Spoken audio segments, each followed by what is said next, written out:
એક મિનિટ, ધીમો કરવો જ પંખો. તો રાધાજીએ કહ્યું, પ્રભુ આ તો બહુ પ્રસન્ન છો, હું કંઈ માગું? તો કે માગવું કોને પડે? મારી પાસે મારું હોય તો હું જ આખે આખો તમારો છું. આ પુરુષો બહુ હોશિયાર હોય. રાધાજી કે એમ નહીં, મારે માગવું છે એ તમારી પાસે છે તો તમે આપશો? પ્રભુ હા કે તો હાથ કપાય, ના કે ના કપાય. ઠાકોરજીએ કીધું, પ્યારી જો તમારે થોડું માગવાનું હોય, આ બધું સ્વરૂપ જ તમારું. તો કે ના. ત્યારે ઠાકોરજીએ કીધું, માગો, જો મારા બસમાં હશે તો આપીશ. એ કે તમારા બસમાં જ. રાધાજીએ કહ્યું, બધાય ઉત્સવ મનાવવા હું ગોકુળ આવું છું, એક બી ઉત્સવ મનાવવા તમે બરસાના આવતા નથી. ઠાકોરજી કે સચ્ચી બાત.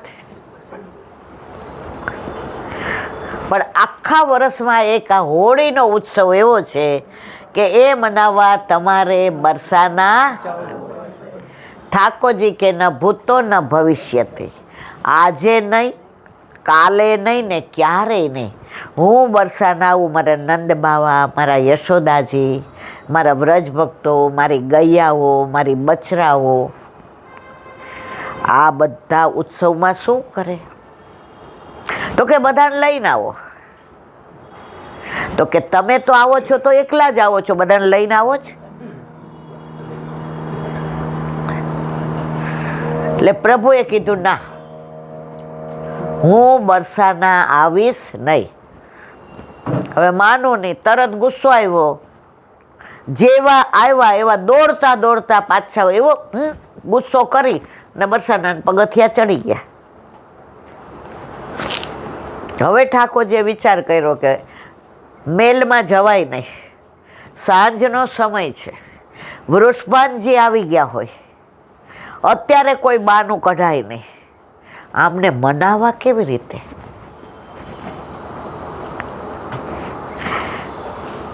ઠાકોરજી તો પરમ ચતુર સુજાન. ઠાકોરજી જાણતા હતા કે રાધાજી જેવી બીન વગાડે ને એવી દુનિયામાં, વિશ્વમાં, ત્રિલોકમાં, બ્રહ્માંડમાં કોઈ ના વગાડે. એટલે બીન હાથમાં લઈ અને ઠાકોરજી વગાડવા માંડ્યા, રાધે રાધે બીના શ્યામ આધે. હવે એક તાર ખોટો વગાડ્યો છે. જો જેને મૃદંગ આવડતો હોય ને કોઈ ખોટું વગાડે ને, એ આમ નહીં આમ, એ બોલ્યા વિના રહી જ ન શકે. અમે એકવાર બોમ્બે જતા હતા ને તો એક ભાઈ હતા ને, એ વાજોનું કાંઈક આમ ઓલું પેટી હોય ને રિયાઝ કરતા હતા. તો અમારા બાજુમાં બેઠા હતા ને, એને કાંઈક ત્યાં પેલું કવિ સંમેલનમાં જતા હશે, એટલે એ અમારી હારે બેઠા હતા. તો ઓલા ભાઈ જેવું એક ઓલું કાંઈક ખોટું, તમે શીખા નથી ને, એમના જ વગાડો છો ને. આ મને ક્યાં એકબીજાને જાણતા નથી આ ભાઈ તો જો. પણ એને જે માસ્ટર હતા ને, એ ક્યાં કવિ સંમેલન, તો એને આ ખોટું લાગ્યું કે આમ ન વગાડે. પણ ઓલા ભાઈ એટલા જ સરસ હતા. એ કે હજી છે ને હું શીખું છું.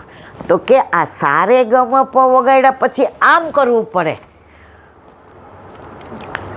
તો ઓલા ભાઈ અમને રિક્વેસ્ટ કરી, તમે બે આ બાજુ આવી જાઓ તો આમની બાજુમાં બેસું. તો બોમ્બે પહોંચતા તો લગભગ આ તો 40 વર્ષ પહેલાંની વાત છે. અમે રાજકોટથી આવતા તો વિરમગામ તો બદલાવવું પડતું હતું. તો એ કે હજી 12-14 કલાક છે તો હું આ માસ્ટર છે એની પાસે શીખી લઉં. એટલે અમે કીધું અમને તો કાંઈ વાંધો નથી, અહીંયા બેસીએ. પણ અમને જોવાનો, સાંભળવાનો આનંદ આવ્યો. હવે ઠાકોરજી બીન વગાડવા માંડ્યા. એમને ખબર હતી કે જો હું એક તાલ ખોટો વગાડીશ બીનમાં તો ઓલા ભૂલી જશે કે માન કરીને ગયા છે. સમજાયું બધાને મારી આખી વાત કે ગતરમ ગતરમ થાય છે? સમજાયું ને? એટલે ઠાકોરજી તે બાજુ જોતા જ નથી, જાણે બરસાના કઈ બાજુ આવ્યું ને કોણ કાંઈ લેવા નહીં તો દેવા. યમુનાજી સમજી ગયા કે પ્રભુ બહુ હોશિયાર, પરમ ચતુર સુજાન. વગર મનાવે જેવો તાલ ખોટો બીનમાં વાગ્યો તો રાધાજી ઝરૂખામાં પ્રભુને દેખાય નહીં એમ બારણાની ઓથમાંથી ને સાંભળતા હતા. કારણ અવાજ કયો આવતો હતો? રાધે રાધે બિના શ્યામ આ, કે હું ગુસ્સો કરીને આવી, માન કરીને આવી, એમને દોડતી આવી રહી, પ્રભુ સામે છણકો કરીને આવી, છતાંય બિનમાં નામ તો મારું જ વાગે છે, પણ આ ખોટું વગાડે છે. હવે ભૂલી ગયા કે મેં માન કર્યું છે. બબ્બે પગથિયા એવા ઉતરા આવીને એવું કોઈ થોડા બીન બગજા એ કે પણ મને આવડતું નથી, શીખવાડો ને. ઠાકોરજી કે, રાધાજી કે કેટલી વાર શીખવાડ્યું? એ કે તમે હો ને તો તમારી હાજરીમાં બરાબર મને આવડે, તમે જાઓ ને તો મને નથી આવડતું. આને કોઈ પહોંચી શકે ભાઈ? આટલા ભગવાન છે, એમાં આવો કાનોડા જેવો કોઈ ભગવાન જોયો? તમને તમારો ભાઈબંધ લાગે, તમને તમારો ભાઈ લાગે, તમને તમારો પતિ લાગે, તમને તમારો બાપે લાગે, તમને તમારી માય લાગે. આવો ભગવાન ક્યાંય ન હોય, અને છતાંય ભગવાન છે. પણ આપણને અહેસાસ નથી કરાવતો કે ભગવાન છે. ઠાકોરજી કે તો બિરાજો. હવે રીસાણા હતા એટલે માખણ મારવું પડે ને, એટલે ઉપર નહોતો ને પાથરી દીધો, અહીં બિરાજો. રાધાજી રાજી થઈ ગયા કે એવી સરસ બીન વગાડું કે પ્રભુ પ્રસન્ન થઈ જાય. હવે પ્રભુને તો બધું આવડતું હતું, પણ આ તો મનાવવા માટે નાટક તો કરવું પડે ને મારવાલા. અને પછી સુંદર રાધાજીએ બીન વગાડી. પ્રભુ કે હવે મને આવડી ગયો. રાધાજી કે હવે ક્યારે વગાડશો?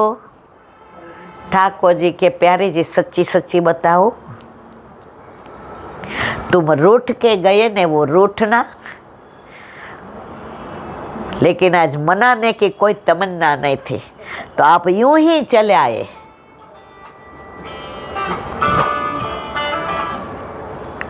आप यूं ही चले आए बिना मनाए।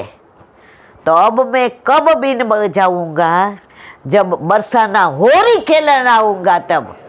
समझायु? राधा जी मांगू तो शू कि आ बरसाना होरी खेलवा आवो, अने प्रभुए वचन आपी दीधुं कि होળી હું બરસાના ખેલવા આવીશ। તો બરસાનાની લઠ્ઠમાર હોળી વખણાય છે ને, આજની તારીખમાં પણ નંદગાંવના બધા જ હોળી ખેલવા બરસાના પધારે છે। સાચું ખોટું? ત્યારે સામણીજી અતિ પ્રસન્ન થયા અને કહ્યું, પ્રભુ આપે મારું માન રાખ્યું, આપે મને સન્માન આપ્યું, આજથી હું આપનું નામ શ્યામ પાડું છું। તો શ્યામ નામ કોણે પાડ્યું? રાધાજીએ। ક્યારે પાડ્યું? હોળીની હા પાડી ત્યારે। તો હોળીની તો અદ્ભુત લીલાઓ પુષ્કળ। માહે પડ્યા મહાસુખ માણે, આપણે તો માહે પડ્યા વાળા છીએ। દેખન હારા જે ઘણાને પુષ્ટ કરાવવાનું કહીએ ને એટલે ઈલા બેન સમય આવશે ને એટલે બધું થઈ જશે। મેં કીધું પછી ઓલો સમય આવશે ને ત્યારે આપણી પાસે સમય નહીં રહે। તમને મને ખબર છે આપણે બધા 100 વર્ષ જીવવાના જ ના। તારી એક એક પલ જાય લાખની, તું તો માળા રે જપી લે મારા શ્યામની। બોલવાનો કેવો આનંદ આવે જ નહીં?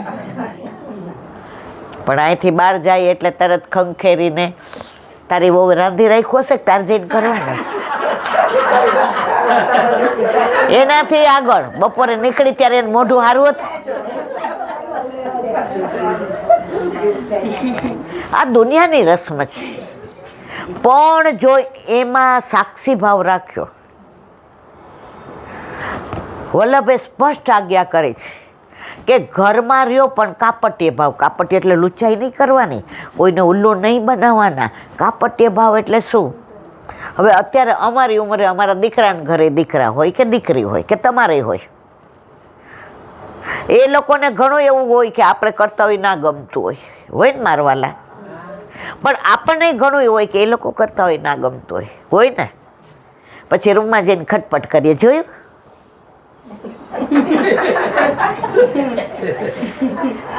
ત્યારે વલ્લભે સ્પષ્ટ કહ્યું છે સાક્ષી ભાવ રાખવાનો. એટલે શું? સાક્ષી ભાવ એટલે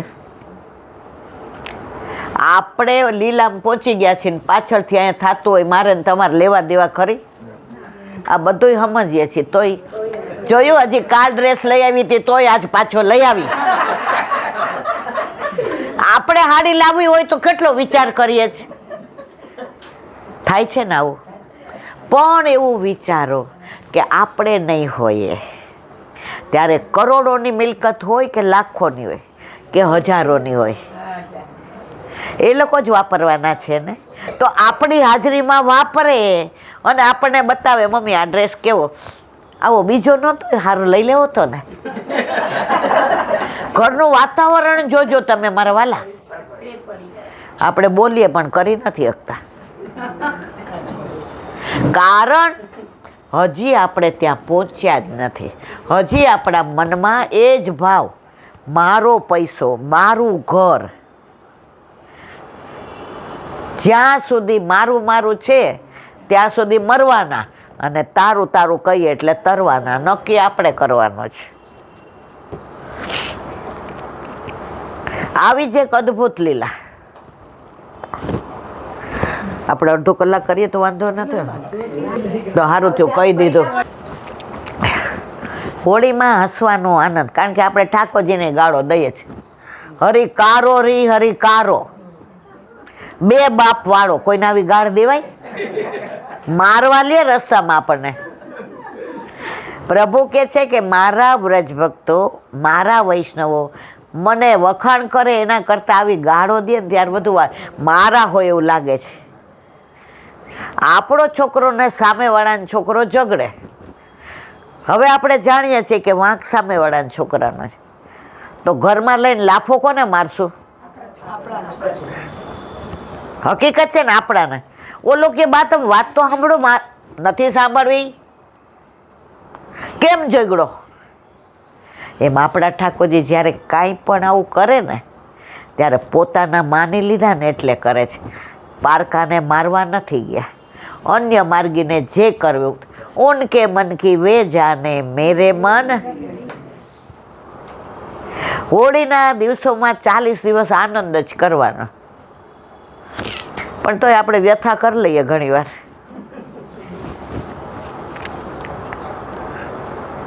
મનને જો મનાવશો તો મોહન મળશે. जब तन की आंखें खुलती है तो संसार दिखता है. जब तन की आंखें खुलती है तो संसार दिखता है, और मन की आंखें खुलती है तो मनमोहन दिखता है. जो मन की आंखें खुलती है तो मनमोहन. સતત આપણે એના સ્મરણમાં રહીએ ને તો આપણી વ્યથાય ઓછી થઈ જશે. આપણું મન, હવે આપણા બધાની ઉંમર લગભગ એવી છે, ક્યારે જવાના નક્કી. બાળપણને જવાનીમાં અડધું ગયું, બાળપણને જવાનીમાં હવે બાકી છે એમાં દ્યો ધ્યાન. જીવન થોડું રહ્યું, હવે બાકી છે એમાં દ્યો ધ્યાન. જીવન થોડું રહ્યું, તમે ભાવે ભજી લો ઘનશ્યામ. જીવન થોડું રહ્યું. જો બધાને આવડે છે અને બધાય સરસ ગાય છે મારા કરતા, ફક્ત ગાઈએ છીએ, મનમાં એવું નથી રાખતા. થોડું તો આપણે કહીએ છીએ. 1 સેકન્ડ પછી શું થવાનું છે આપણને ખબર નથી. આ બધું જાણીએ છીએ છતાંય આપણે અમરપટ્ટો લખાવીને આવ્યા હોઈએ.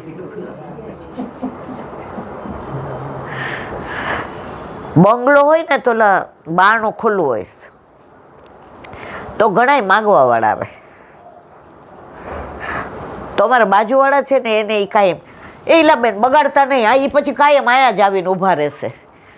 જો ભગવાન પાસે ગયા ને ત્યારે ભગવાને કીધું કે હું તને એવું સરનામું આપું છું કે જ્યાંથી તું પાછો નહીં આવે. તો ભગવાને આપણું સરનામું આપ્યું અને એને ભૂખ લાગી અને 2 રોટલીને શાક આપ્યા તો ભગવાનને ભોઠું ન પડવું પડે ને. નહીંતર ઓલો નિશાસો નાખે, ભગવાન તમે સરનામું. ભગવાન કોઈ દી સરનામું ખોટું આપે મારા વાલા? તમારું દ્રવ્ય સારું અને સાચું કમાયેલું હોય ને તો જ સારા ને સાચામાં જાય, નહીંતર દવાખાનું ને બધું મારે કંઈ કહેવું નથી. આ બધાનો અનુભવ છે. તો જ્યારે હાથ આમ કરવાનો આવે ને ત્યારે ખુલ્લો કરી દેજો. આપણા ઉપર પ્રભુની કૃપા કેવી કે આપણને આમ નથી કીધું તું માગ.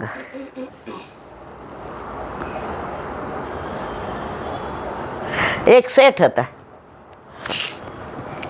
હવે એટલી બધી કમાણી એટલે શેઠાણી એને રોજ કહે એ હવે તો થોડુંક ભગવાનનું નામ લ્યો.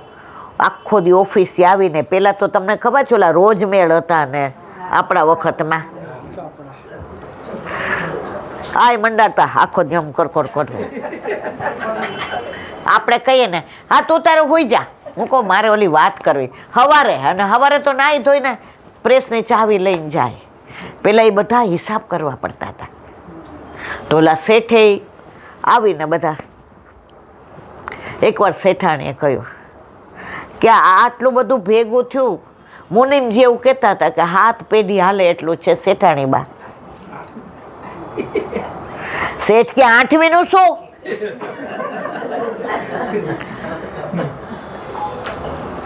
હવે શેઠાણીને ચિંતા થવા માંડી કે 60ની ઉપરના થઈ ગયા. હવે ભગવત નામ નહીં લઈએ તો ક્યારેક કાળ કોળિયો કરી જશે મને ને તમને. પણ હંમેશા જેને પૈસા બહુ હોય ને એને વધુ પૈસાવાળા બનવું હોય, જેને જ્ઞાન બહુ હોય ને એને જ્ઞાની બનવું હોય, જેને પ્રતિષ્ઠા બહુ હોય ને એને વધુ પ્રતિષ્ઠાવાળું બનવું હોય. આપણા ઠાકોરજી એવા જ છો, તમને ન ખબર હોય તો કહી દો. એની પાસે પ્રેમ પુષ્કળ છે પણ તોય એને આપણા બધાનો પ્રેમ જોઈએ છે. તો શેઠાણી એકવાર કહ્યું કે હવે હું 2 દી માર પિયર જઈ આવું. એ કે